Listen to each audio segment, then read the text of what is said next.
आइए जानते हैं शिवाजी महाराज के बारे में। यूं ही नहीं, शिवाजी महाराज शिवाजी कहलाए। इससे पहले मुझे आशा है कि आपने मेरे चैनल को सब्सक्राइब, लाइक और शेयर कर दिया होगा। शिवाजी महाराज का जन्म 19 फरवरी 1630 में शिवनेरी दुर्ग में हुआ था। इनके पिता का नाम शाहजी भोसले और माता का नाम जीजाबाई था। शिवनेरी दुर्ग पुणे के पास है। उनकी माता ने उनका नाम भगवान शिवाय के नाम पर शिवाजी रखा। उनकी माता भगवान शिवाय से स्वस्थ संतान के लिए प्रार्थना किया करती थी।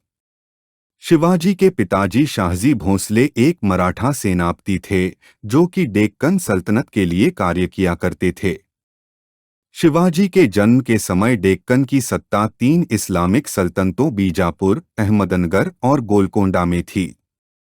शिवाजी अपनी मां जीजाबाई के प्रति बेहद समर्पित थे। उनकी मां बहुत ही धार्मिक थी। उनकी माता शिवाजी को बचपन से ही युद्ध की कहानियां तथा उस युग की घटनाओं के बारे में बताती रहती थीं। खासकर उनकी मां उन्हें रामायण और महाभारत की प्रमुख कहानियां सुनाती थीं, जिन्हें सुनकर शिवाजी के ऊपर बहुत ही गहरा असर पड़ा था। शिवाजी के पिता शाहजी ने दूसरा विवाह किया और अपनी दूसरी पत्नी तुकाबाई के साथ कर्नाटक में चले गए। उन्होंने शिवाजी और जीजाबाई को दादोजी कोंडदेव के पास छोड़ दिया।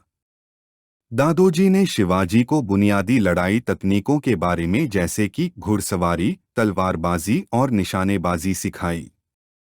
शिवाजी महाराज का विवाह 14 मई 1640 में सईबाई निंबलाकर के साथ लाल महल, पुणे में हुआ था।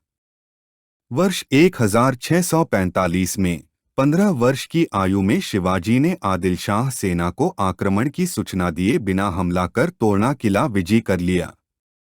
आदिल शाही सेना ने उनके पिता को बंदी बनाना लिया। फिरंगोजी नरसला ने शिवाजी की स्वामी भक्ति स्वीकार कर ली और शिवाजी ने कोंडाना के किले पर कब्जा कर लिया। कुछ तथ्य बताते हैं कि शाहजी को 1649 में इस शर्त पर रिहा कर दिया गया कि शिवाजी और संभाजी कोंडाना का किला छोड़ देंगे, लेकिन कुछ तथ्य शाहजी को 1653 से 1655 तक कारावास में बताते हैं।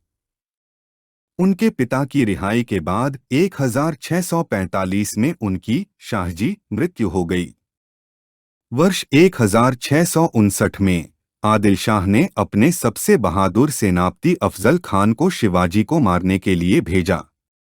शिवाजी और अफजल खान 10 नवंबर 1659 को प्रतापगढ़ के किले के पास एक झोपड़ी में मिले। दोनों के बीच एक शर्त रखी गई कि वह दोनों अपने साथ केवल एक ही तलवार लाए गए। शिवाजी को अफजल खान पर भरोसा नहीं था और इसलिए शिवाजी ने अपने कपड़ों के नीचे कवच डाला और अपनी दाईं भुजा पर बाघ नख, टाइगर्स क्लॉ रखा और अफजल खान से मिलने चले गए। अफजल खान ने शिवाजी के ऊपर वार किया, लेकिन अपने कवच की वजह से वह बच गए और फिर शिवाजी ने अपने बाघ नख, टाइगर्स क्लॉ से अफजल खान पर हमला कर दिया। हमला इतना घातक था कि अफजल खान बुरी तरह से घायल हो गया और उसकी मृत्यु हो गई। इसके बाद शिवाजी के सैनिकों ने बीजापुर पर आक्रमण कर दिया।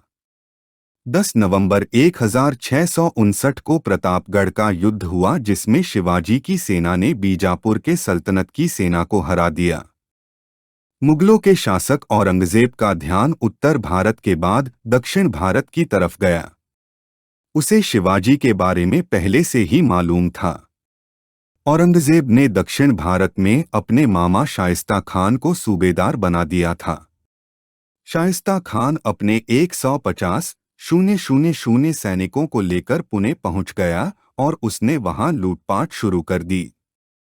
शिवाजी ने अपने 350 मावलों के साथ उन पर हमला कर दिया था। तब शाइस्ता खान अपनी जान बचाकर भाग खड़ा हुआ और शाइस्ता खान को इस हमले में अपनी 3 उंगलियां गंवानी पड़ी।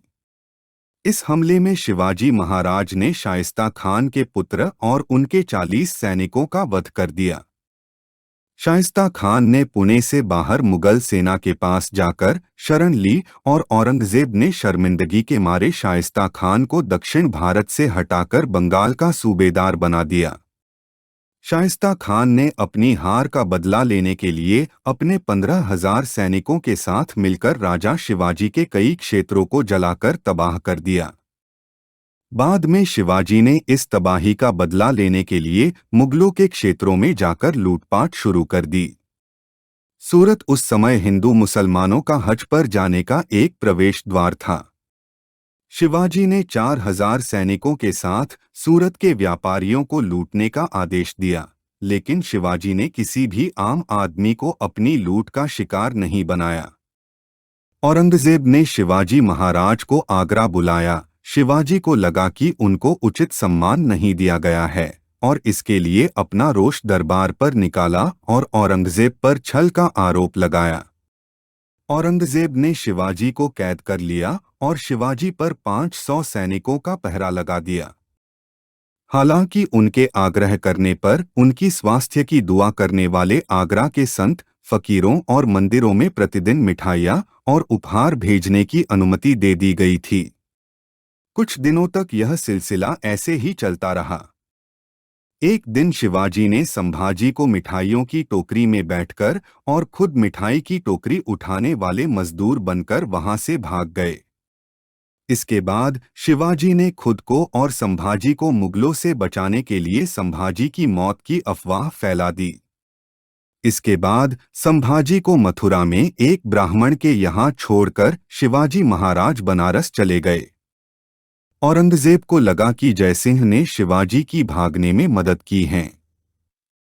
औरंगजेब ने जयसिंह की हत्या विष देकर करवा डाली। जसवंत सिंह के द्वारा पहल करने के बाद सन 1668 में शिवाजी ने मुगलों के साथ दूसरी बार संधि की। सन 1670 में सूरत नगर को दूसरी बार शिवाजी ने लूटा। नगर से 132 लाख की संपत्ति शिवाजी के हाथ लगी और लौटते वक्त शिवाजी ने एक बार फिर मुगल सेना को सूरत में हराया। सन 1674 तक शिवाजी के साम्राज्य का अच्छा खासा विस्तार हो चुका था। पश्चिमी महाराष्ट्र में स्वतंत्र हिंदू राष्ट्र की स्थापना के बाद शिवाजी ने अपना राज्याभिषेक करना चाहा, परंतु ब्राह्मणों ने उनका घोर विरोध किया। क्योंकि शिवाजी क्षत्रिय नहीं थे, उन्होंने कहा कि क्षत्रियता का प्रमाण लाओ तभी वह राज्याभिषेक करेगा। बालाजी राव जी ने शिवाजी का संबंध मेवाड़ के सिसोदिया वंश से संबंध के प्रमाण भेजे, जिससे संतुष्ट होकर वह रायगढ़ आया और उन्होंने राज्याभिषेक किया। राज्याभिषेक के बाद भी पुणे के ब्राह्मणों ने शिवाजी को राजा मानने से इनकार कर दिया। इसके बाद शिवाजी ने अष्टप्रधान मंडल की स्थापना की। विभिन्न राज्यों के दूतों, प्रतिनिधियों के अलावा विदेशी व्यापारियों को भी इस समारोह में आमंत्रित किया गया। इस समारोह में लगभग रायगढ़ के 5,000 लोग इकट्ठा हुए थे। शिवाजी को छत्रपति का खिताब दिया गया। उनके राज्याभिषेक के 12 दिन बाद ही उनकी माता का देहांत हो गया। इस कारण फिर से 4 अक्टूबर 1674 को दूसरी बार उनका राज्याभिषेक हुआ। 2 बार हुए इस समारोह में लगभग 50 लाख रुपए खर्च हुए। इस समारोह में हिंदू स्वराज की स्थापना का उद्घोष किया गया था। शिवाजी के परिवार में संस्कृत का ज्ञान अच्छा था और संस्कृत भाषा को बढ़ावा दिया गया था। शिवाजी ने इसी परंपरा को आगे बढ़ाते हुए अपने किलों के नाम संस्कृत में रखे, जैसे कि सिंधुदुर्ग, प्रचंडगढ़ तथा सुवर्णदुर्ग। उनके राजपुरोहित केशव पंडित स्वन्य एक संस्कृत के कवि तथा शास्त्री थे। उन्होंने दरबार के कई पुराने कायदों को पुनर्जीवित किया एवं शासकीय कार्यों में मराठी तथा संस्कृत भाषा के प्रयोग को बढ़ावा दिया। शिवाजी एक कट्टर हिंदू थे। वह सभी धर्मों का सम्मान करते थे। उनके राज्य में मुसलमानों को धार्मिक स्वतंत्रता थी। शिवाजी ने कई मस्जिदों के निर्माण के लिए दान भी दिए था। हिंदू पंडितों की तरह मुसलमान संतों और फकीरों को बराबर का सम्मान प्राप्त था। उनकी सेना में कई मुस्लिम सैनिक भी थे। शिवाजी हिंदू संस्कृति का प्रचार किया करते थे।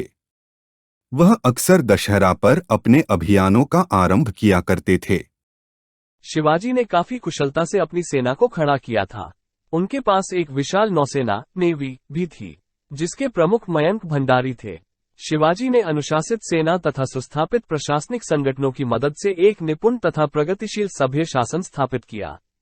उन्होंने सैन्य रणनीति में नवीन तरीके अपनाए, जिसमें दुश्मनों पर अचानक आक्रमण करना जैसे तरीके शामिल थे। शिवाजी महाराज ने प्रशासकीय कार्यों में मदद के लिए 8 मंत्रियों की एक परिषद थी, जिसे अष्टप्रधान कहा जाता था। इसमें मंत्रियों के प्रधान को पेशवा कहते थे, जो राजा के बाद सबसे प्रमुख हस्ती था। अमात्य वित्त और राजस्व के कार्यों को देखता था, तो मंत्री राजा की व्यक्तिगत दैनंदिनी का ख्याल रखाता था। सचिव दफ्तरी काम करते थे, जिसमें शाही मुहर लगाना और संधि पत्रों का आलेख तैयार करना शामिल होते थे। सुमंत विदेश मंत्री था। सेना के प्रधान को सेनापति कहते थे। दान और धार्मिक मामलों के प्रमुख को पंडितराव कहते थे। न्यायाधीश न्यायिक मामलों का प्रधान था। शिवाजी महाराज के बारे में एक पुस्तक गनेमी कावा लिखी गई है, जिसमें उनके शत्रु पर अचानक से आक्रमण करने के कई किस्से हैं।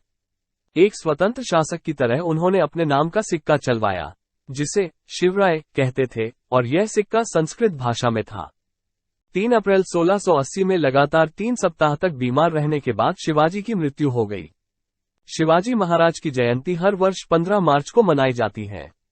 मुझे उम्मीद है आपको ये जानकारी अच्छी लगी होगी। धन्यवाद।